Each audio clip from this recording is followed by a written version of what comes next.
Today we are discussing very important topic, that is determination of calorific value of solid and liquid fuels by bomb calorimeter.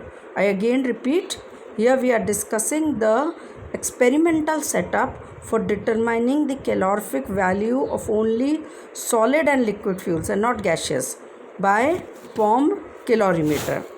So this is the experimental setup of bomb calorimeter.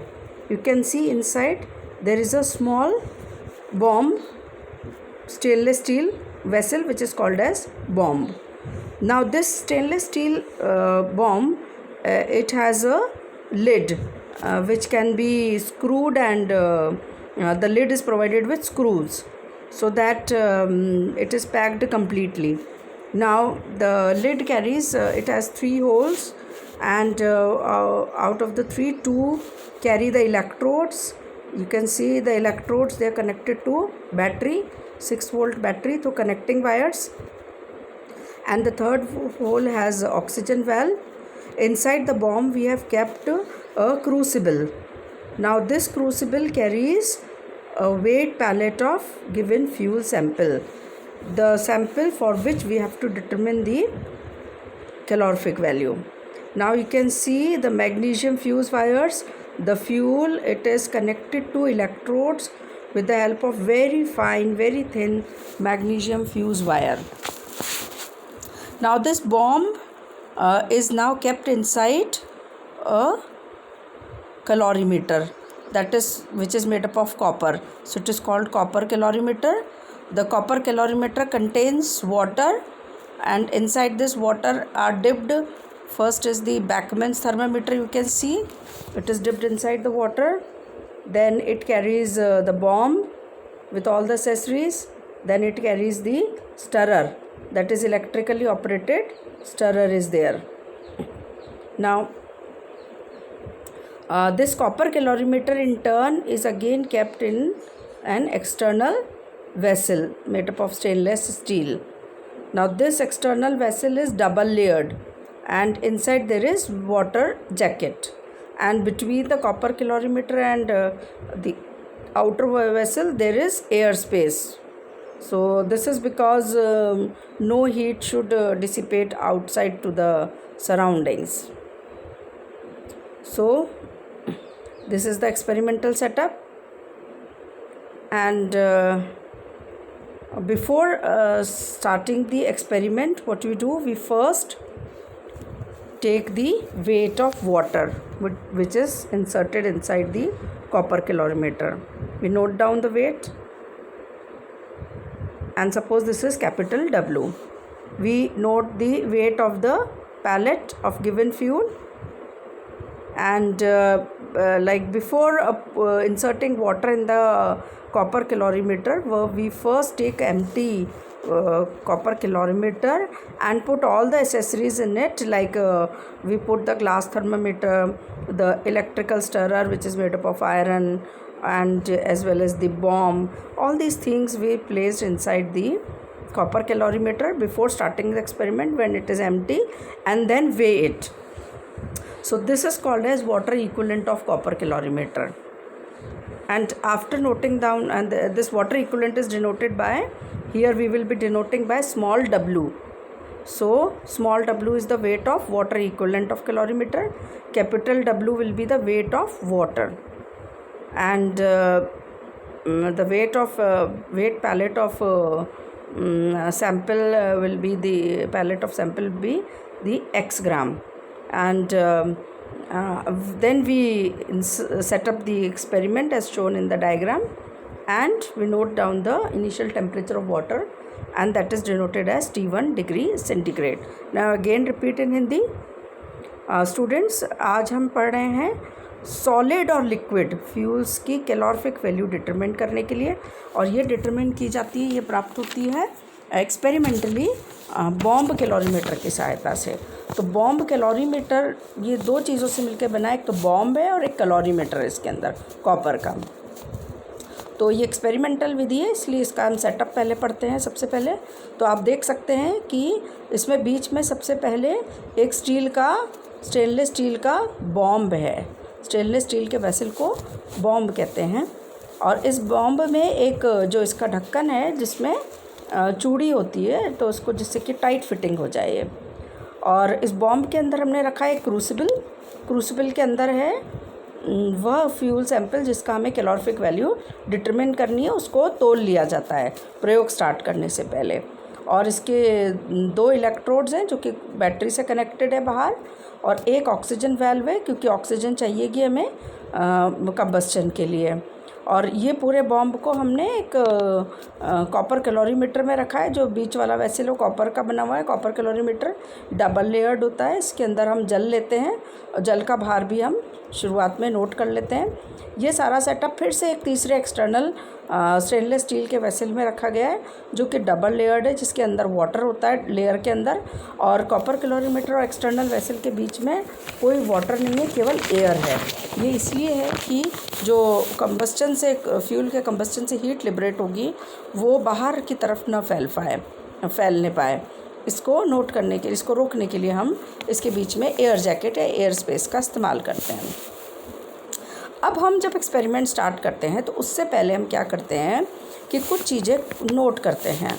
सबसे पहले हम जो copper का calorimeter है उसको लेंगे पानी भरने से पहले। उसका उसके अंदर हम खाली बॉम्ब को रख देंगे, उसके अंदर हम स्टरर रख देंगे और उसके अंदर हम थर्मामीटर रख देंगे। ये सारी एसेसरीज़ रखने के बाद उसको तोल लेते हैं। इसको कहते हैं हम कॉपर कैलोरीमीटर का जल तुल्यांक, जिसको हमने यहाँ पर आगे कैलकुलेशंस में स्मॉल w से डिनोट किया है। उसके बाद हम ये एक्सपेरिमेंट सेटअप करते हैं और कॉपर के जो वेसल है उसके अंदर जल लेते हैं समुचित मात्रा में ऊपर तक भरा हुआ। तो जल का भी भार हम नोट कर लेते हैं और जल के भार को हम डिनोट करेंगे यहाँ पे कैपिटल W से। जो फ्यूल का सैंपल है उसका हमने भार नोट करा, उसको x ग्राम लेते हैं। सारा एक्सपेरिमेंट सेटअप करने के बाद, सारे कवर करने के बाद इनके लिड को, और हम बैटरी से कनेक्ट करने से पहले हम इसमें जो वाटर है उसका टेम्परेचर नोट कर लेते हैं जो कि T1 डिग्री सेंटीग्रेड है बैकमैन थर्मामीटर की हेल्प से। अब हमने फ्यूज़ वायर, आप देख रहे हैं कि फ्यूज़ वायर भी हैं, मैग्नीशियम के बहुत 2 पतले तार जो कि इलेक्ट्रोड से फ्यूल को जोड़े हुए हैं। अब जैसे ही हम कनेक्शंस को कंप्लीट करते हैं, सर्किट कंप्लीट होता है, बैटरी ऑन करते हैं, वैसे ही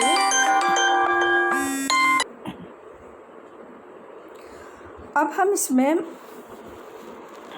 एक्सपेरिमेंट को स्टार्ट करते हैं। तो स्टार्ट करने के लिए जैसे ही हम कनेक्टिंग वायर से बैटरी को कनेक्ट करेंगे सर्किट कंप्लीट होगा। सर्किट कंप्लीट, ध्यान से समझें आप यहाँ पे, जैसे ही सर्किट कंप्लीट होगा इलेक्ट्रिक करंट पास होगा इलेक्ट्रोड से, और इलेक्ट्रोड्स की मदद से मैग्नीशियम वायर से होते हुए ये करंट पहुँचेगा फ्यूल के पैलेट पे, यानी कि फ्यूल सैंपल पे, और फ्यूल एकदम से इग्नाइट हो जाएगा। और जैसे ही फ्यूल इग्नाइट होगा जो स्ट्रॉन्ग करंट है उसके कारण मैग्नीशियम फ्यूज़ वायर टूट जाएगा और अब सर्किट डिस्कनेक्ट हो जाएगा। और हम पहले से इसके अंदर सफिशिएंट ऑक्सीजन पंप कर चुके हैं क्योंकि कंबस्टन के लिए ऑक्सीजन भी चाहिए। तो अब ये फ्यूल बर्न होना शुरू होगा, कंबस्टन होगा इसका, और मैग्नीशियम फ्यूज़ वायर टूट चुका है, सर्किट कंप्लीट डिस्कनेक्ट हो चुका है और बैटरी अब काम करना बंद कर रही है क्योंकि अब हमें आवश्यकता नहीं है करंट की। अब जो भी है वो फ्यूल का कंबस्टन होगा और हीट लिबरेट होगी। तो हम इलेक्ट्रिकली ऑपरेटेड स्टरर से धीरे धीरे वाटर को स्टर करते जाएंगे और यूनिफॉर्म, जिससे कि यूनिफॉर्म हीटिंग हो, और जो भी कंबस्टन होगा फ्यूल का वो सारी की सारी हीट किसके पास जाएगी, वाटर के पास जाएगी, और वाटर का धीरे धीरे टेम्परेचर राइज होगा। और हम ये चीज़ बैकमैन थर्मामीटर में नोट करते चलते हैं। I again repeat students, for starting the experiment what we do, we first pump oxygen inside through the bomb calorimeter with the help of valves, oxygen valve, and when sufficient oxygen is there we put off the valve.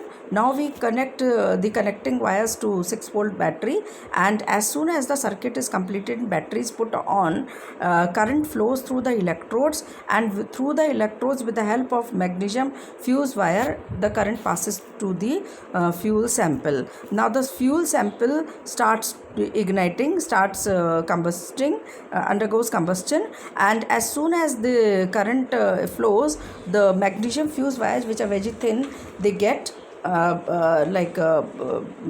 burns and disconnected. So the current from the battery now stops, because it is no more required, because the fuel has started undergoing combustion. So now we note the things like, first is the whatever the heat is given out by the combustion of fuel, that is transferred directly to the water. So for uniform heating, we stir the water uniformly with the help of electrical stirrer, and we note down the temperature. Slowly the temperature of water rises in the calorimeter, and there comes a stage when the temperature becomes constant, and this temperature is called as T2, or the final temperature, and we note down. That means now the combustion has taken place and it is complete now. तो students, हम जैसे note करते हैं कि जैसे जैसे combustion होगा fuel का, जो हीट लिबरेट होगी, उससे हीट लिबरेट होने से जो ऊष्मा जो निकलेगी वो जल के पास जाएगी, और जल का ताप धीरे धीरे बढ़ेगा. यूनिफॉर्मली हम उसको स्टर भी कर रहे हैं, और एक पॉइंट, एक ऐसा स्टेज आएगा कि जहाँ पर कि हम देखेंगे कि अब ताप बढ़ना बंद हो गया है.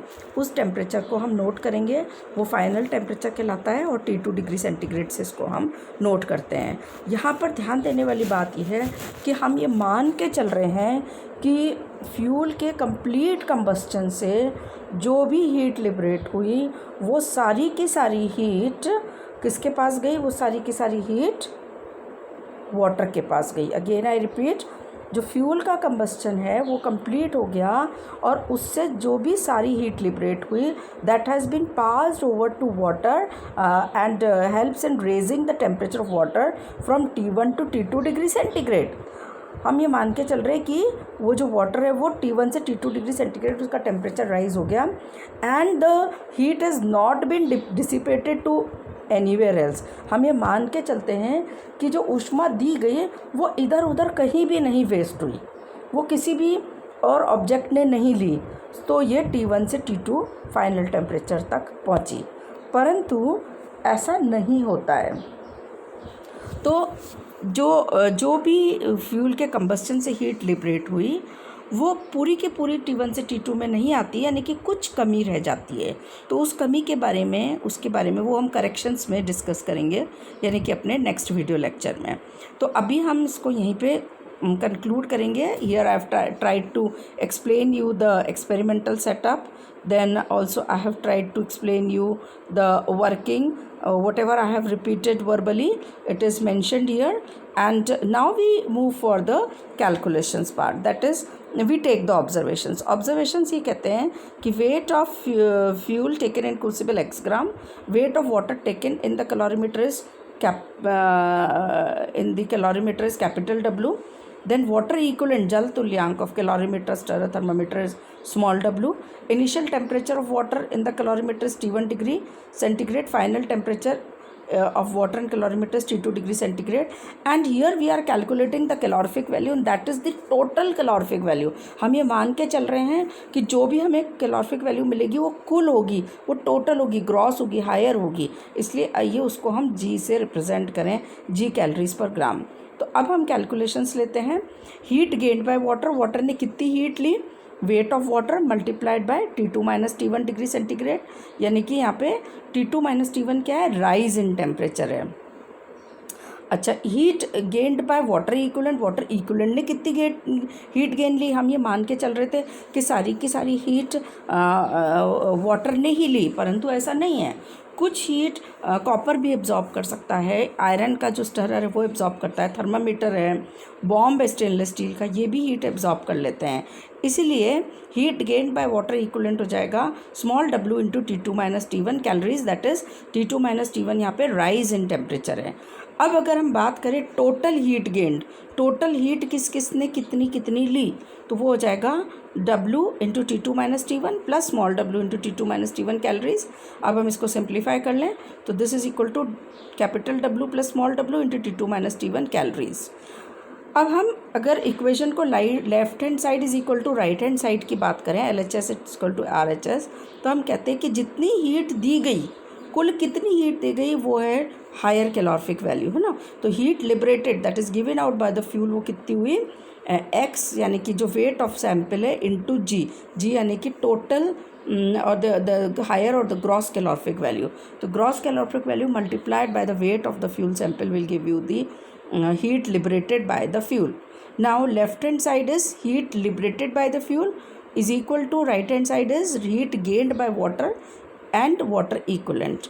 So from equation 1 and 2 we get दोनों को इक्वेट करते हैं, x इंटू जी यानी कि total heat liberated is equal to W capital W plus small w into T2 minus T1, that means total heat gained. तो higher calorific value यानी कि G की क्या वैल्यू हो जाएगी, W plus W into T2 minus T1 upon x calories per gram. Now we have to calculate the LCV। So we turn on to next page, that is यहाँ पे भी ध्यान से आप समझें, let the percentage of hydrogen and fuel is H%। तो यहाँ पर हम ज़्यादातर सारे डेटा परसेंट में ही डिस्कस करेंगे। And wait of water produced from 1 gram of fuel is 9 into H%, जिसको हम कह सकते हैं 9 इंटू H/100, और सिंप्लीफाई करें इसको तो this will be equal to 0.09 into H gram. अब यहाँ पर heat taken by water in forming the steam, भाप बनाने के लिए कितनी ज़रूरत आती है हम बात कर चुके हैं प्रीवियस लेक्चर्स में। This is equal to 0.09 into H into 587। Here 587 kilo calories per gram is calories per gram is the latent heat of steam. It can be 587 kilo calories per kilogram also, you can write it. Now we know that lower or net calorific value is equal to HCV minus latent heat of steam formed. Now LCV is equal to what is HCV? HCV is G minus latent heat कितना होगा 0.09 into H into 587 calories per gram, and here we can say G is HCV only. Therefore we can write it as LCV is equal to HCV minus 0.09 into H into 587 calories per gram. So here because we are taking hydrogen, क्योंकि हम hydrogen की बात कर रहे हैं तो इसको हम H करेक्शन भी कहते हैं। यहाँ पर नोट करना है अपने को कि अगर वैल्यू ऑफ H सपोज किसी न्यूमेरिकल में हाइड्रोजन की परसेंटेज हाइड्रोजन दिया हुआ है 7%, तो आप केवल 7 सब्स्टिट्यूट करेंगे यहाँ पे इस फॉर्मूले में, 7% नहीं लिखेंगे क्योंकि परसेंट हम सबसे ऊपर देखिए पहली लाइन हम H% ले चुके हैं, तो परसेंट का परसेंट नहीं निकालेंगे।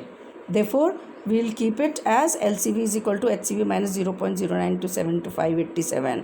और एक बात और, अगर न्यूमेरिकल में लेटेंट हीट की वैल्यू 587 की जगह आपको 580 कैलोरीज पर ग्राम या 580 किलो कैलोरीज पर किलोग्राम दी गई है, तो आप उसी से कैलकुलेशन करेंगे 580 से, क्योंकि कई बार न्यूमेरिकल्स को सिंप्लीफाई करने के लिए ये वैल्यू दे दी जाती है। So students, I hope you understand this.